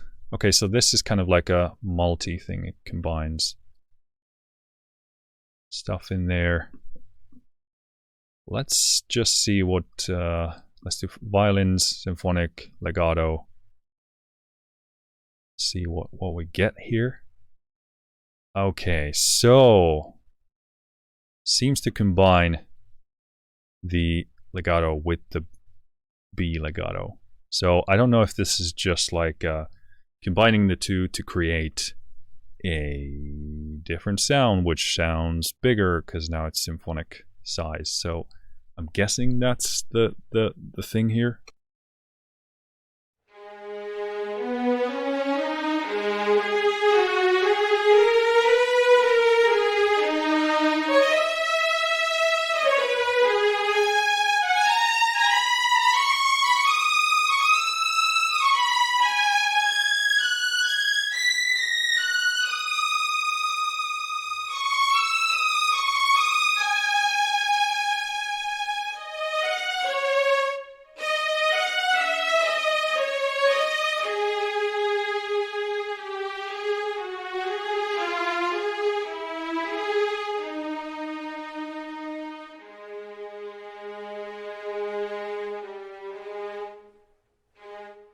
It's a very nice tone. Again, kind of reminds me of some of the performance sampled stuff. Again, some of the steps are like I'd want there to be a bit more transitioning material there, but yeah, this very, very smooth sound. I love the tone of this. Just missing that some of those steps aren't quite as smooth and realistic as the others.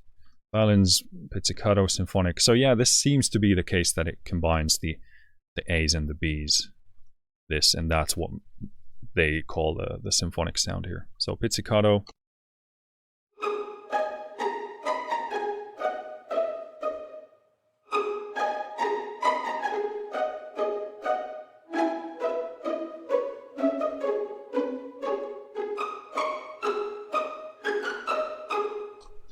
Very nice. Okay, so I think I get the idea, and hopefully you do as well. It just becomes bigger, less about that kind of a smaller, or maybe a bit more chamber sounding approach. So this just, yeah, that gets bigger. Let's do the spiccato here. This is actually, in a way, quite could be pretty ingenious. I need to do comparisons to kind of comment on that a bit more, but this is kind of interesting because you get the A's and the B's and you can use those individually, but then if the vision was to sample those differently, and if you know how they come together to form this kind of bigger sound, that could be a pretty ingenious way of going about things, because it gives you so much flexibility, and then it sums into this bigger symphonic sound. I don't think I saw any comments about that on the website page itself. I'm pretty sure they included this in the walkthrough or the technical walkthrough. So I'm actually going to go there and watch and listen to it, because it's super interesting to hear their thought behind this. But yeah.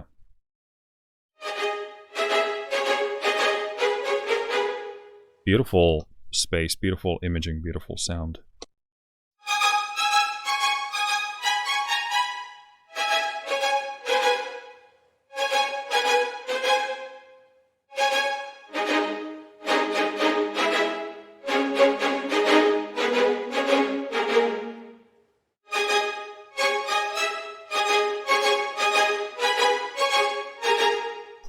These sound stellar, just beautiful sound. I wouldn't even want to dig in there too much to change anything, which it doesn't make me salty that I can't jump in there. Obviously, you can open these individually and then build it, you know, yourself. And you can actually probably open these in the. I'm just showing my ignorance in the legato department here. So I'm mixing my words because it's been going for so long. Why do I make these demos so long? But yeah, these kind of open as multi instruments here. So let's do Violas Legato Symphonic.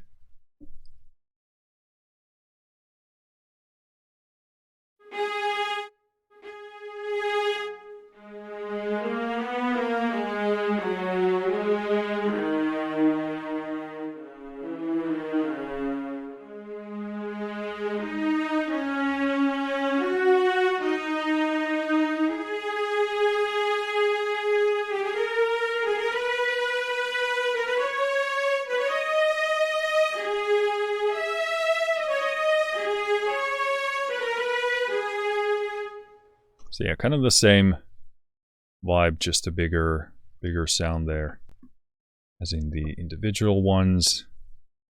Let's do cello and do spiccato here.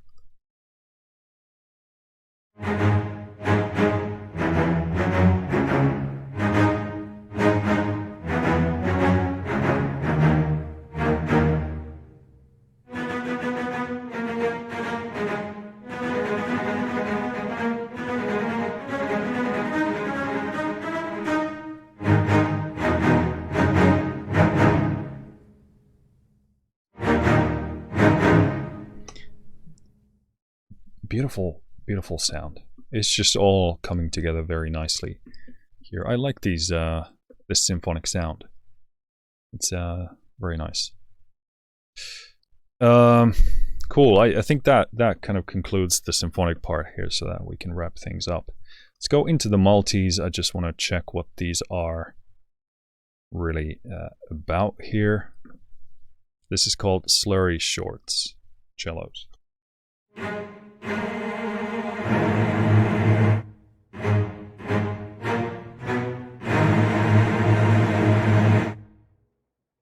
So interesting. Low octave legato. Okay, so we are not finding stuff here again. I'm getting a contact missing from contact.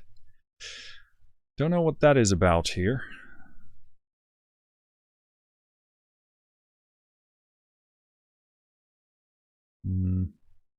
Okay, seems like it found it. And it found it in the folder that it was in and supposed to be in. Okay, so something's missing here. I don't know if that's only a visual, but...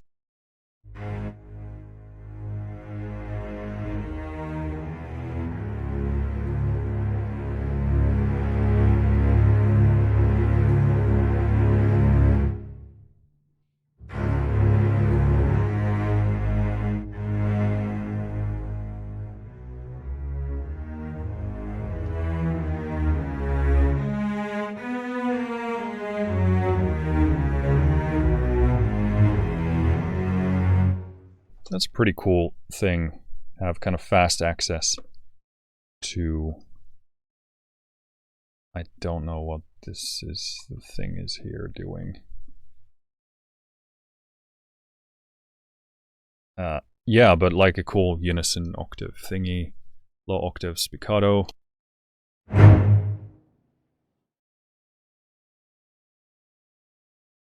Let's pull back this limiter.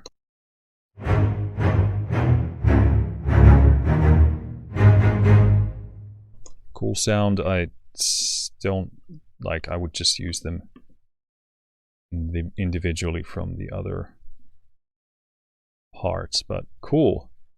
All right, I think this does actually wrap up our demo pretty much. I do want to, let's do full ensemble spiccato. Just want to compare this to the symphonic one.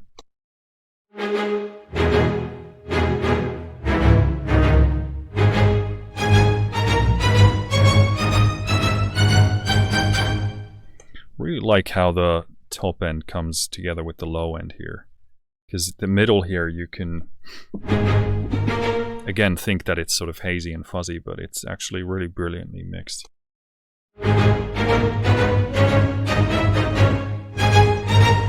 Because then the highs push so nicely through here.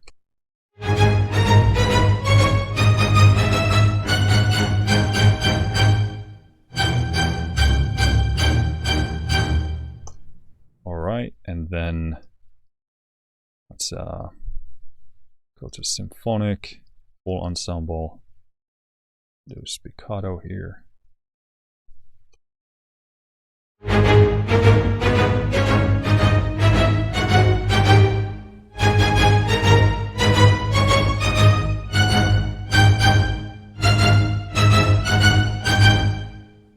Yeah, just like size impact, just has a bit more bigger sound. That's really interesting. Again, the normal one.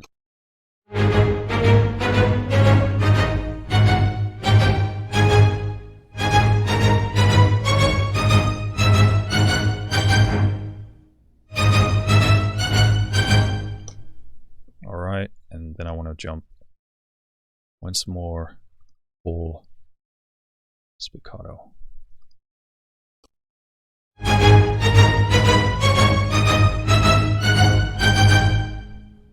Just bigger, more open. I think I prefer the sound overall. Like if I was doing like epic orchestral stuff, yeah, the symphonic is actually comes in together very nicely.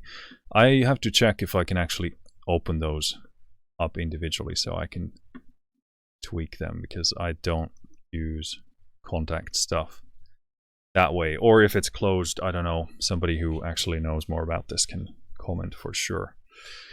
Cool.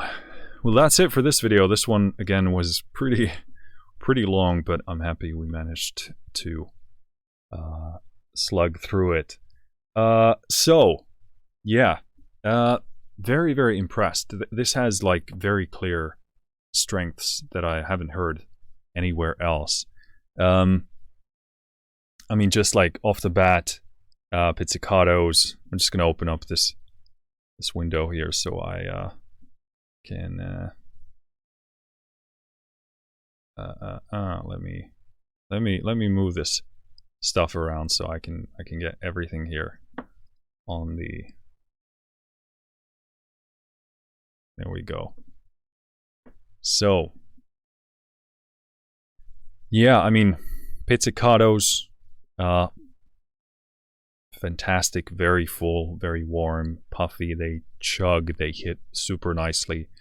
Fantastic job on those. The harmonics are extremely soulful, very emotional, evocative, beautiful textures, brilliantly done. Legatos seem to be at their best for me when it comes to basses and cellos. And again, the basses were beautifully done, very kind of low focused, a lot of impact, beautiful imaging. They hit you very nicely. And yeah, but the legatos seem to work best for the low instruments, which tends to be an exception. Usually it's the other way around, you know. The higher, usually the flowier they are. Legatos on the violins were also, I'd say, good. And for the faster playing stuff works brilliantly. I just love to hear a bit more transitional sweetness and glue between, especially the slower moving stuff. Sometimes it is in some of the transitions, but some of them sound a bit steppy. So I think this would like gain an extra 30-40% in realism and what's the word I'm looking for? Just the joy of it and the flow of it if they tweaked those a bit.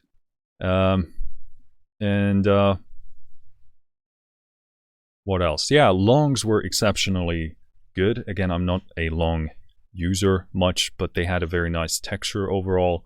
Brilliant release samples put into those, so they are actually very usable in that way. Spiccatos are, in my estimation, the strongest thing about this. Just fantastically cinematic, massive, present, hard-hitting sound. So, I mean, I would get this for a special, like the offer $99 for this is a super strong offer in my estimation. So I would very much, if you're looking for a string library and this offers what you might be missing or might be after, that's a very strong offering in my estimation. So if you happen to be watching now during Black Friday times, then good timing and